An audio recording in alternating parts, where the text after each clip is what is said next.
Dr. Kumar Neeraj Sachdev, and I work at Birla Institute of Technology and Science, Pilani, Rajasthan, India.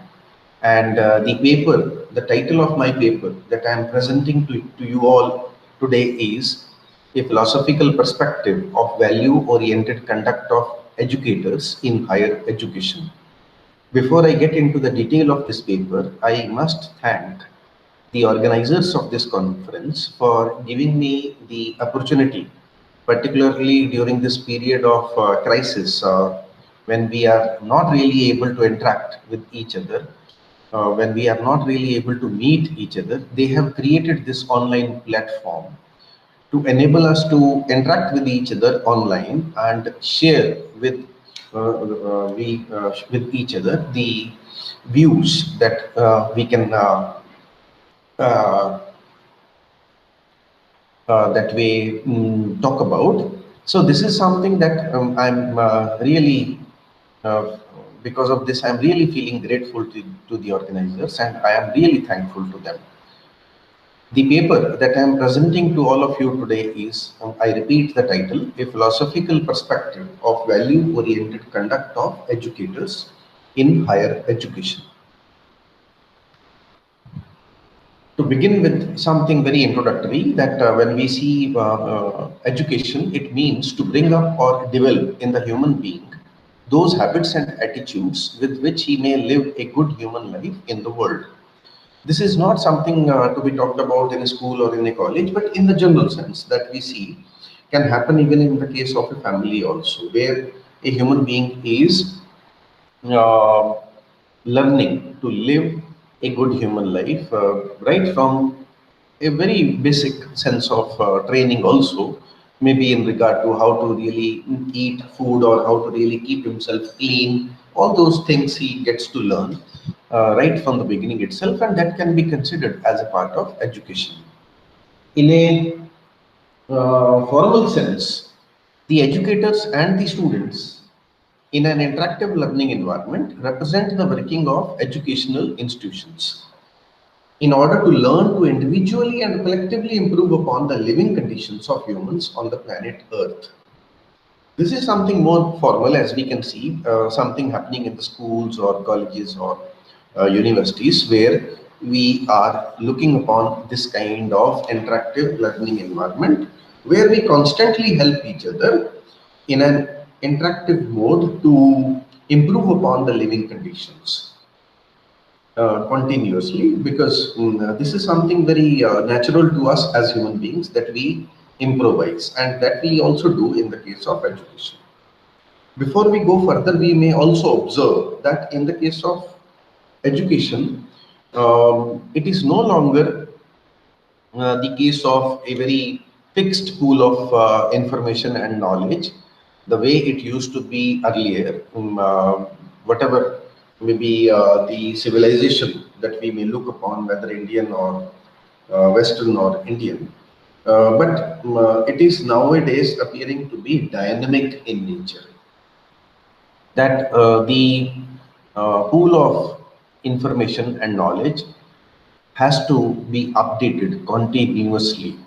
The reason being, the use of education, the utility of education, or maybe this whole learning that we get to obtain from this process of education is meant for a society or a country or maybe industry in or maybe the world in general. This is something we see that everywhere we see the changes are happening continuously. They are also dynamic in nature, whether it's a society or a country or industry or the world in general. So similarly, then we have to say in regard to education also, that we have to keep it continuously up in the updating mode. We have to keep on updating it. That is one thing that we have to realize in the case of education. The other thing that we have to realize is that it is no longer a simple case of transferring of information from one generation to the other. It has to be interactive, and it cannot be something which we can simply fix it as a matter of one package which we can deliver from one generation to the other.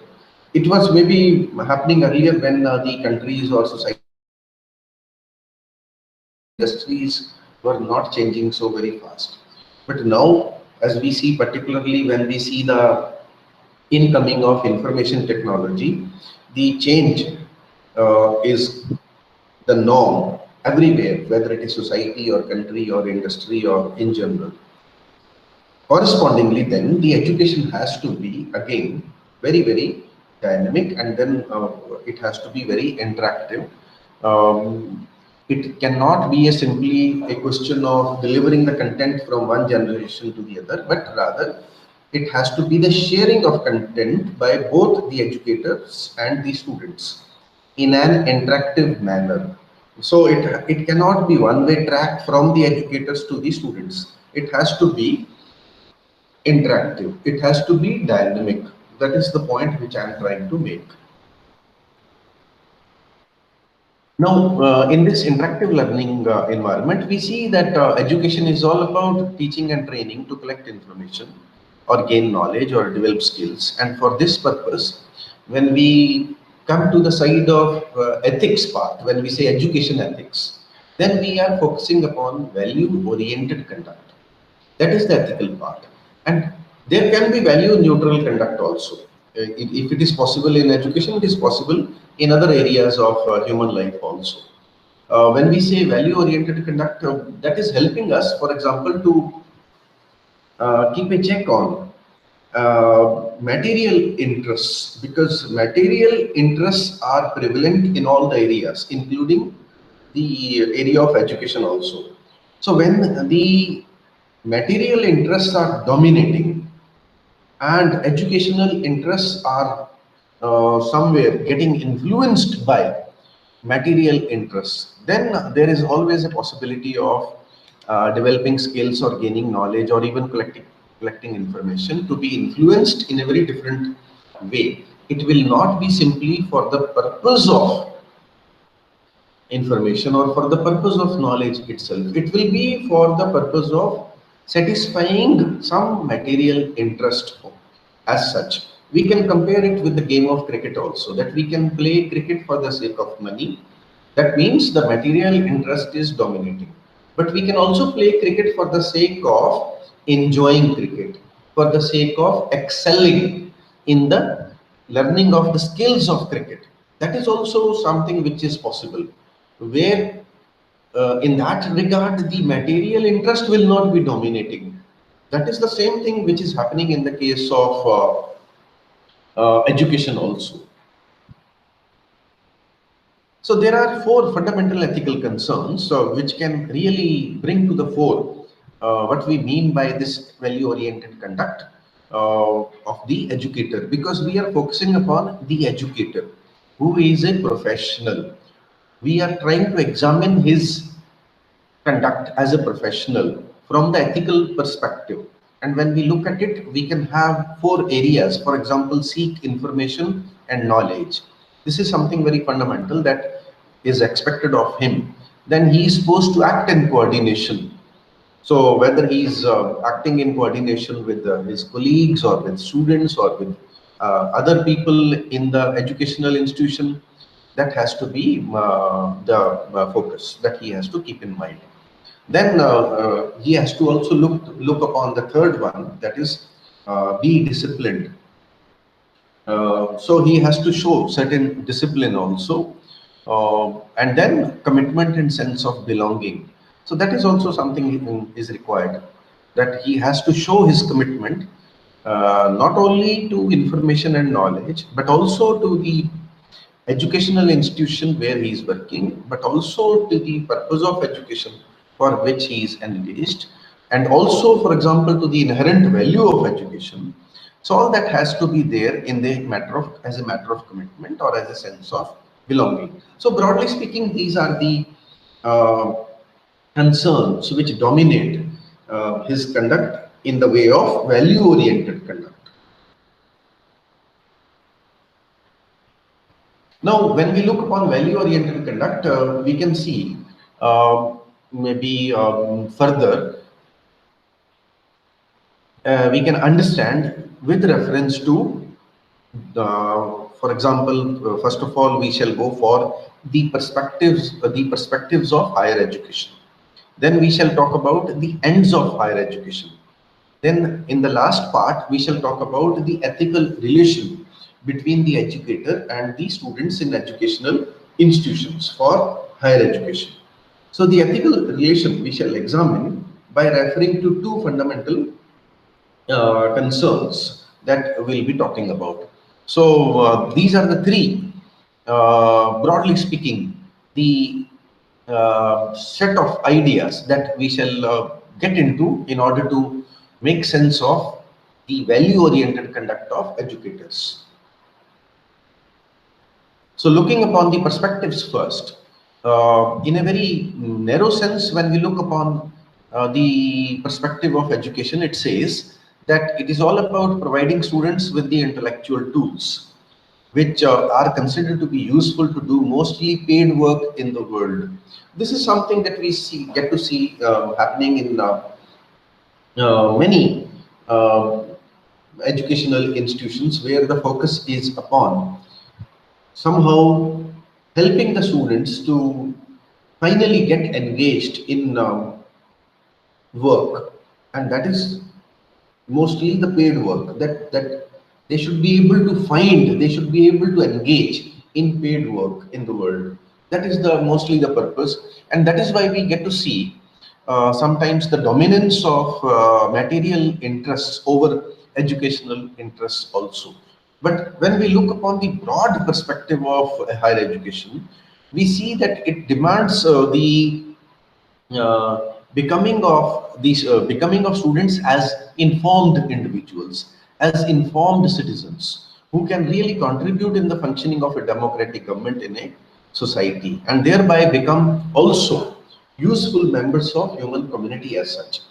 This is something which is not only including the narrow perspective, but this is also somewhere giving uh, dominance to educational interest over material interest. So somewhere the ethical part is somewhere going in favor of giving importance to the broad perspective of higher education. And correspondingly, also we can see the ends of higher education, where again in the narrow, conceived end of higher education that we look upon is when we get into education, we consider that this is for uh, getting into occupation. And why do we get into occupation? Because we want to earn money. And why do we want to earn money? Because we want to consume goods. We want to get into this consumption of goods, maybe for ourselves, maybe for the people around us. So that is considered to be generally the end of higher education, that it should get me some job, and it should get me some money, and it should get me, because of that I should be able to get the goods or services. But when we expand it, when we look into the broad perspective, as we have seen earlier, correspondingly, when we look into the broad, this end in this continuation, we see that the end of higher education should be to become an informed citizen in a democratic nation like India.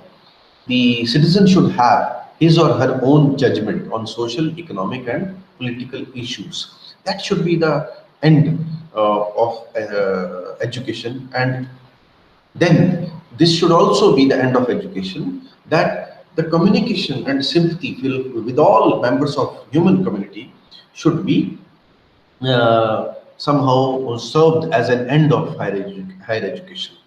So somewhere we can see the corresponding link between the perspectives of education and the ends of education. That when we talk about C, for example, then it is also including B. When we talk about B, it is also including A. So we should not be considering them as exclusive, as separate from each other.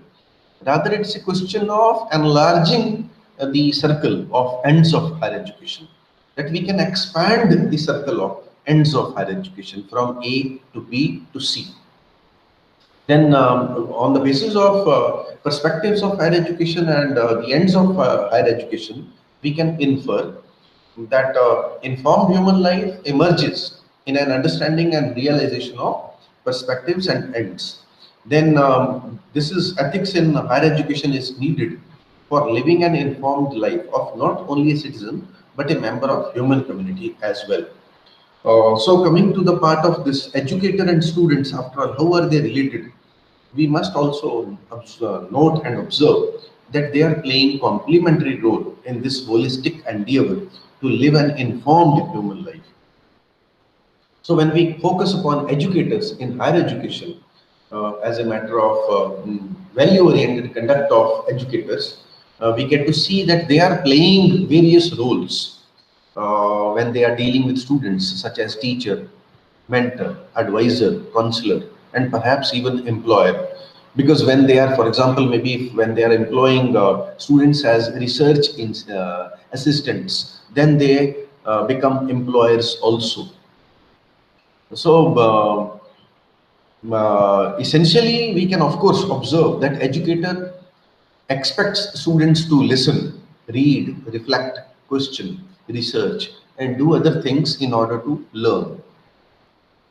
For an educator, student learning is the dominant consideration in education, which is why it is argued in the remaining part of paper that he ought to refrain from certain forms of human behavior, such as friendship with students during instruction and evaluation.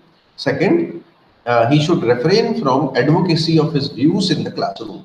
So we shall examine these 2 points of his behavior for the sake of understanding the value-oriented conduct of educators better. So what do we mean by this when we say this? Many thinkers rightfully maintain that there should not be educator-student friendship because establishing and maintaining a friendship, they argue, with one or more students can definitely limit an educator's ability to give equal consideration in instruction and evaluations to students in his academic course that he is teaching. So it is not a matter of fear that educator will be indulging in some kind of exploitation of student when he is into friendship with the student, but the concern is different. The concern is that he will not be able to be uh, impartial in instruction and evaluation, and that may limit his ability to give equal treatment to his students, and that will be nothing but favoritism, and that is of course unethical behavior. That is possible because when we look upon friendship, that is implying mutual exchange of personal information, that is implying a concern for each other's interest, that is implying mutual expectations and commitments. If that is the case, then friendship may not allow an educator to be impartial, to be free from any threat of favoritism. So we can say that educators ought to avoid such a possibility of friendship. Even if friendship is considered to be a naturally occurring relation and a matter of free human choice, still ethically it is a matter of responsibility for an educator to refrain from such a possibility. Then the other concern of this educator-student relationship is a point of autonomy and advocacy of views. What does it say? That educators ought to refrain from advocacy of their views uh, in the classroom, because a teacher presenting a view as his or her own in the classroom, particularly in courses of humanities and social sciences, is rarely helpful in student learning with regard to doubtful moral, political, or social issues. The reason being, engaging in advocacy in the classroom can undermine the ideal of students' autonomy. That is something that we have to understand, that the educator as a teacher he should be avoiding this advocacy. After all, the aim of educators in higher education is to develop and protect students' autonomy or self-chosen identity, because that is considered to be an achievement in a democratic state. They have to really protect, they have to really even encourage students to be autonomous, to be that way on the path to make their own identities. So they should not be really presenting the views in the classroom as their own, because that will be influencing the students to not to examine other views, not to examine other possibilities of the issues, but they will be simply maybe just getting influenced by the views of the educators themselves, maybe for the sake of scoring better during evaluation. So that possibility should be avoided.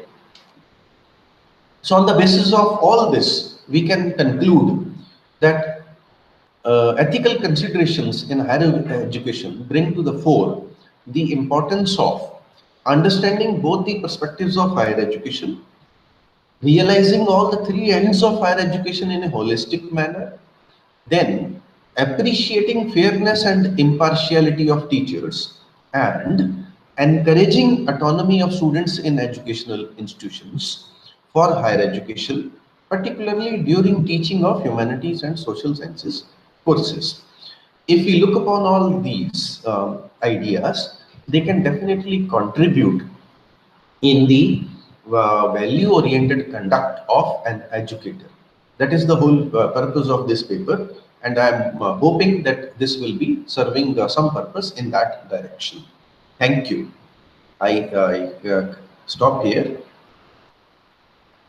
I once again thank you all the participants and the organizers, and I really wish that we come out of this crisis, and that is possible. Just as a quick maybe observation that I may put forward, that it is possible when we work together as a humanity, not as different groups, not as different countries, but as a humanity.